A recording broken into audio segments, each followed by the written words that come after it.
Imagine you are an Uber driver. It is your last ride of the night. The GPS leads you to a dark, lonely, and deserted area. You arrive, but there is no passenger outside. Suddenly, the ride starts automatically on your app. The car feels heavy. You hear the back door open, and the suspension sinks as if someone just sat inside. But when you look in the rearview mirror, the seat is empty. You turn around to look, but there is no one there, just empty space. These are the kinds of terrifying stories people share with me. If, God forbid, you have ever experienced something like this, my contact info is in the description. Send me a voice note or write to me. Let's move to today's stories. Before we begin, I advise you to recite a prayer for protection. They say that when we talk about these dark entities, they come closer to listen to us. So protect yourself, and let's begin. My name is Haska. If I could describe my life in one word, it would be hard work. Since childhood, books were not a burden to me. They were my escape. I had a simple but strong dream. I wanted to become a doctor. Everyone knew me as the girl who never gave up. But in 9th grade, my life took a terrifying turn. I started fainting in class. My vision would go black, and I would wake up on the floor with people splashing water on my face. At home, my body felt lifeless. My hands and feet would turn ice cold, and I felt weightless, like I was floating in the air.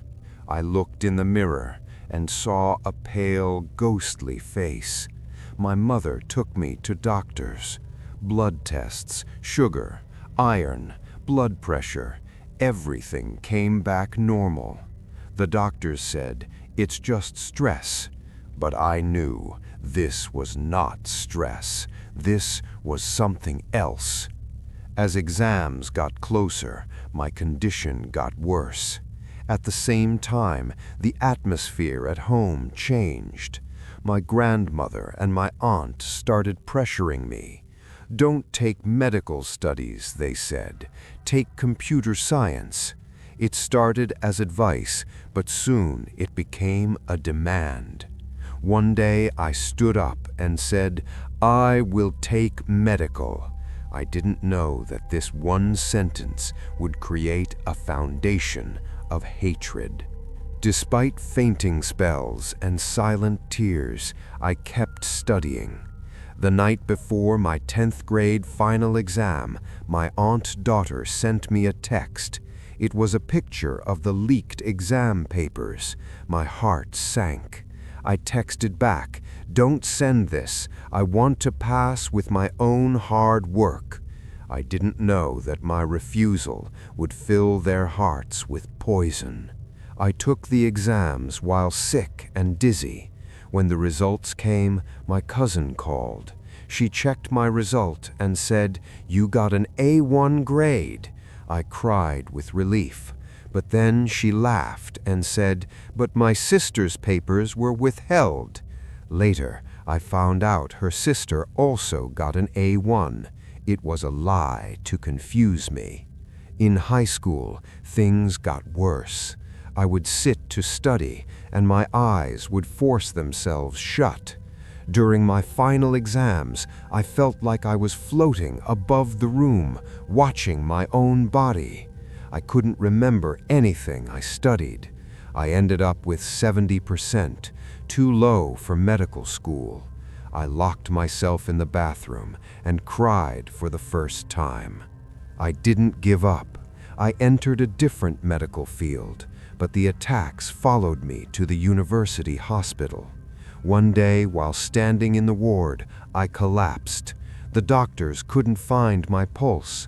I could hear them shouting, "Check her BP, hurry!" I felt like I was being cut off from the world. Brain scans, ECGs, again, everything was normal. Finally, my mother took me to a spiritual healer. The moment I sat there, my head started pounding, my hands shook, and I lost control of my tongue. A voice that wasn't mine started speaking. The healer told us, "This is black magic. A jinn or demon has been sent to stop her education." The healer revealed the magic was done by my paternal relatives, my own family. They wanted to break me. Later, my aunt proposed her son for marriage. I refused immediately. After that refusal, the attacks became aggressive. I started feeling a presence in my room. If I woke up at night, I felt someone standing behind me. I heard whispers in my mind saying, "If not here, then nowhere." They sent multiple entities to torment me. I spent nights crying on my prayer mat, asking God, "What is my crime?" One day I found the proof. I had left my comb upstairs. When I went back to get it, I saw my relatives holding the hair from my comb. They froze when they saw me. They had been stealing my clothes, pins, and photos to use for magic. They had even been feeding me tainted food for years. I realized that these people didn't just want me to fail, they wanted me destroyed. But I never stopped praying. Today I am better. I graduated with a 4.0 GPA. My biggest success isn't the grades, it's that I didn't break. The most dangerous enemy isn't a stranger, it is the family member who attacks you in silence. Thank you for sharing that story. Friends, a quick announcement. I have severe back pain from sitting for hours to edit these videos. Because of this, I am temporarily skipping the heavy sound effects until I fully recover. I hope you understand. Please keep me in your prayers. Now, let's move to the next story. My name is Zishan. It was Friday night, almost midnight. I was about to sleep when my phone rang. My friend's voice was shaking. "Zishan, bring the car. Atif has collapsed." I rushed to the hospital immediately. At the hospital, my friends told me what happened. They were at a tea shop. Atif took a sip of tea, smiled, and said, "This is great tea." Suddenly he grabbed his chest, screamed in pain, and then started laughing, a loud, evil laugh. Then he collapsed. Later, Atif told us, "I felt like someone stabbed a sword into my heart, and at the same time I felt someone mocking me, laughing at my pain." We tried to joke around to make him feel better, but the horror wasn't over. He was sent back to the hostel. At 3 a.m., he ran out of the bathroom, terrified. He was crying and hugging his brother. He said, "I was washing my face. I felt a touch. When I looked in the mirror, an old man in white clothes was standing behind me, with blood dripping from his mouth." Back in the room, Atif refused to sleep. He said, "When I close my eyes, someone walks over me." We turned off the lights. Suddenly, Atif stopped breathing. When we shook him, he pushed two of us away with superhuman strength. His eyes were wide open, staring at nothing. We found out later that his family had been targeted by black magic. My name is Mukadas. This story is from 23 years ago in Karachi. My aunt Hamida was the most beautiful woman in the family. A wealthy family proposed to her, but my grandmother refused the match. As they left, they said one sentence: "If she isn't ours, she won't be anyone's." Hamida eventually married someone else, but on her wedding night, as she entered the bedroom, she saw a woman standing there. The woman was dressed as a bride, staring straight at her. Hamida screamed and fainted. The next day, Hamida lost her mind. She put on a white veil and sat in the corner, saying her husband was dead. A spiritual healer came to the house and told us to cut open the old sofa. Inside, we found a glass jar. It contained a voodoo doll, lemons, pins, and Hamida's hair. The healer said the jar had to be thrown into the river by 3 a.m. As the men took the jar, Hamida started screaming and bouncing on the bed at home. Later, they took her to a shrine for healing.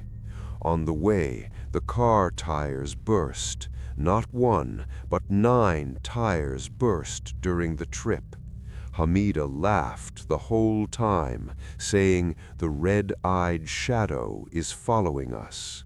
Sadly, she never recovered and passed away from cancer. My name is Burer.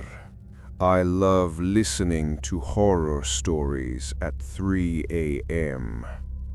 One night in our village, my cousins and I decided to see if ghosts were real. We walked to the graveyard, which was far from any other houses. We saw a man sitting in front of a grave. We could only see his back.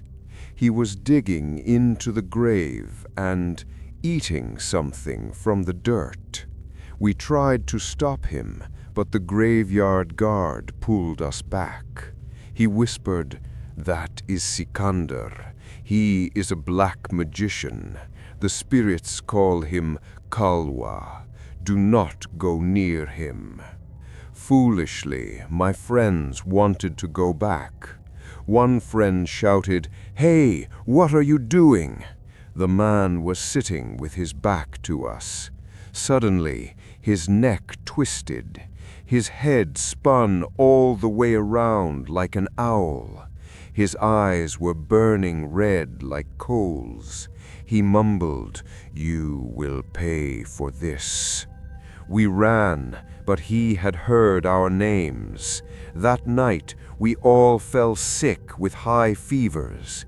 We had nightmares of being trapped in darkness. One friend started vomiting blood. We smelled like rotting meat. We only survived because my father, who knew the Quran, prayed over us. The magician died later, his body rotting before he was even buried. My name is Maida.